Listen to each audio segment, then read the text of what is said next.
What's going on, everyone? So I made a video earlier on the Sean Devaney report that the Lakers have yet to trade Jared Vanderbilt as well as Gabe Vincent, that there is reluctancy in that. Again, we don't know what and why. Like, we don't know, what are the returns? Right? Are they salary dump trades? Are you getting an actual player? Right? What else do you need attached to it? Are they looking at Jared Vanderbilt as like a negative asset because he has multiple years on his deal? Right? Are they there's so many factors that go into it, and we don't have any of those details. It was just reported that Lakers could have already traded Jared Vanderbilt and Gabe Vincent, but have refused to thus far. Right? And it's like, okay, well, why? There's got to be a reason. If you could trade right now Gabe Vincent and Jared Vanderbilt to go get, and then Dalton Connect and go get an Andrew Wiggins, why aren't we doing that right now? Make that happen, right? Like, it depends on the situation, depends on what is being asked and what you could potentially return. If it's like for Matisse Thybulle and a Robert Williams, doesn't make as much sense because it's like you're turning Jared Vanderbilt into, a lesser Jared Vanderbilt, and it's just when you want both. Right now, if maybe it's like a KCP or something like that, because those salaries kind of match up. But again, it's like you're taking a risk on KCP and you're losing Jared Vanderbilt and that defensive versatility, right? Like, it's just, I'm okay with the Lakers kind of staying the course and being patient. But also, something that was said in that report. Now, I want to read it, right?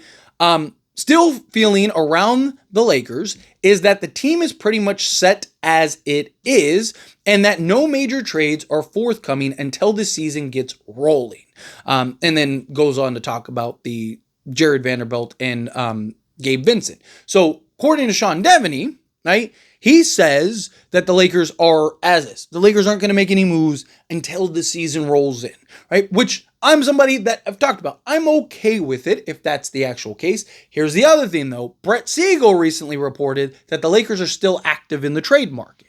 Now, you got to keep a couple things in mind. One, if the Lakers really are active in the trade market and these trades are too high, or, people are asking for too big of a return or whatever, right? Like, what's a good way to kind of try to gain some leverage? You see it all the time. It's like, where are the reports coming from? Who do these reports benefit, right? What is the consensus reports? I talk about all the time, right? Like, you get all the time. You get like two different, conflicting reports regularly. But it's like, okay, is each of these just the only one?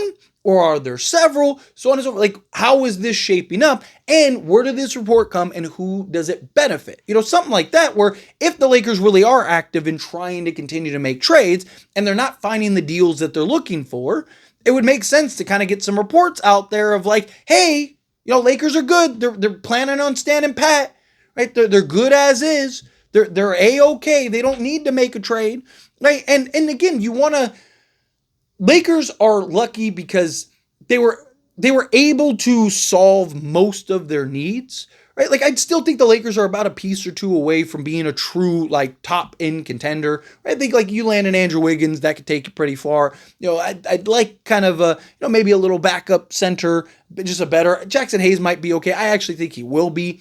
That, to me, isn't a big priority. I wouldn't mind like a bucket getter off the bench, like a Malik Monk type of player, somebody that could just get you buckets. A Cam Thomas. Can you maybe work something out and get him on a 1-year deal cheap, right? Let him take the qualifying offer and make a trade, right? Like, whatever you can do, try to upgrade this roster in various ways, right?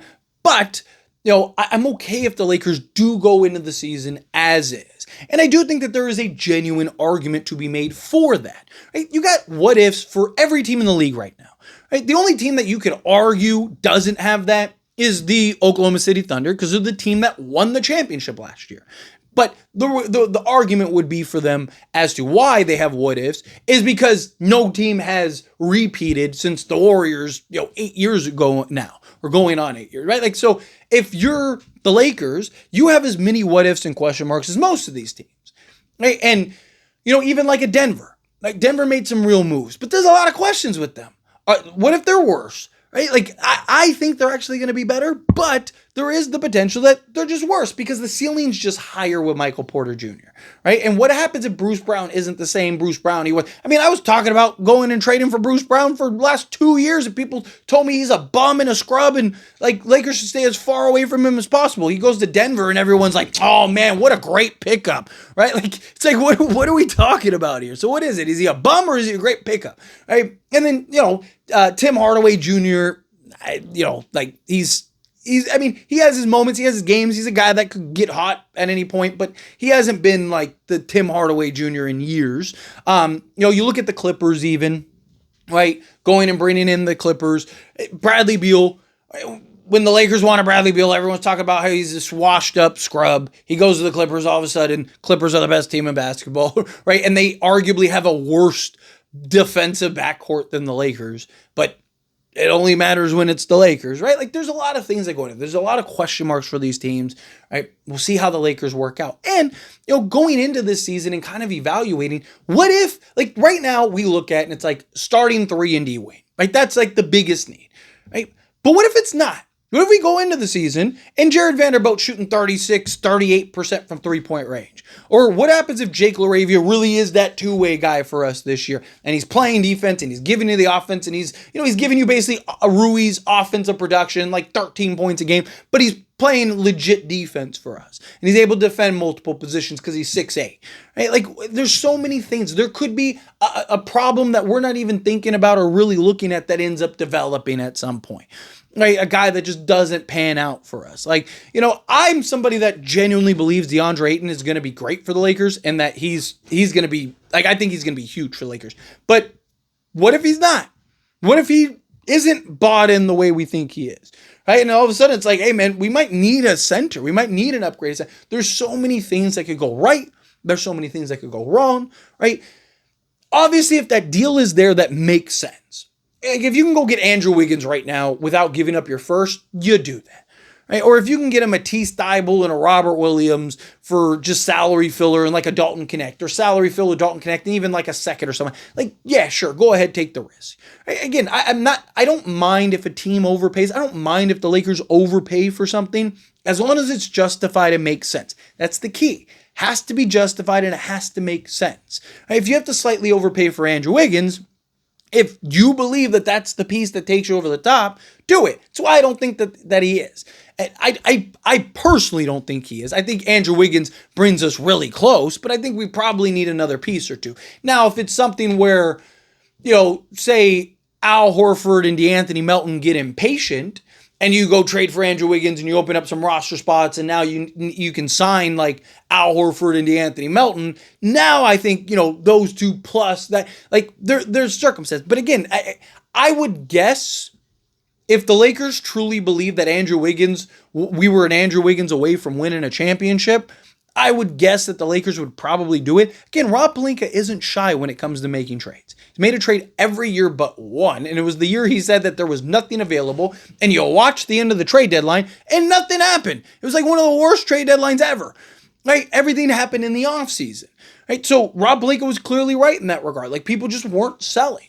So, it takes two teams to tango. And right now we're a month and a half out from training camp.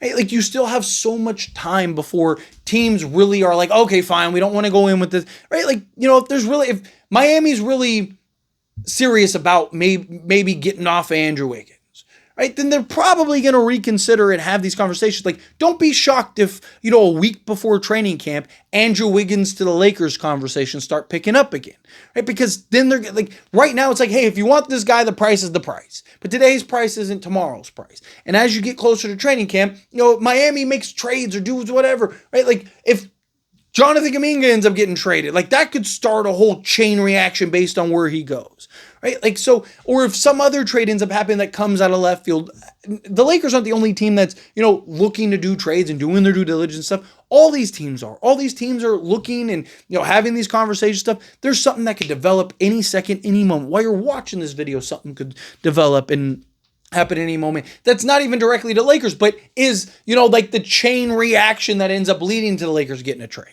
right? You know, if Kuminga goes to Sacramento for $25 million a year, now they have to, you know, either trade or buy out DeMar DeRozan, right? So then maybe they trade DeMar DeRozan to Miami, and then Miami's like, okay, well now might as well make the trade to the Lakers for Andrew Wiggins, right? Like, and then all of a sudden we look at it and it's like, oh wow, like this move led to this move that led to this move that led to the Lakers getting this guy, right? Or Portland ends up doing some type of trade consolidation trade, and they're like, all right, we really need to get off of Robert Williams and Matisse Thybulle, or that other guy becomes available, or Charlotte with Miles Bridges is like, you know what, hey, let's get off him. Who knows, right? Plus, the Lakers have done a lot of things, right, and quiet. My favorite thing is usually when we get reports like this, like, the thing is, this isn't the report that we've gotten in the past, right? But every time we get a report that's like, Lakers are standing pat, they're good, they're comfy, like within a couple days, usually the Lakers make a trade. Now, this isn't saying that. This is more of like they probably might be staying as is, not really like, you know, hey, Lakers are that's it, no more trades for the Lakers. We heard the Lakers are standing pat, boom, they go do a Dorian Finney-Smith trade, like literally like 48 hours later, and then that's it. They're done. They're comfortable. They like the team where it's at, right? You know, maybe a small center trade, but more likely than not, they're not going to do anything. Boom, here comes Luka Doncic, right? So patience is everything. Patience is key. But anyway, as always, this is a discussion. I pass a question on you. Let me know your thoughts and opinions down in the comments. That being said, if you haven't liked this video, hit that like button. Helps me a lot. Helps me enjoy these types of videos, and I truly appreciate it. Not subscribe channel, hit that subscribe button. Turn on the bell notifications. Appreciate y'all. See you in the next one. Thank you.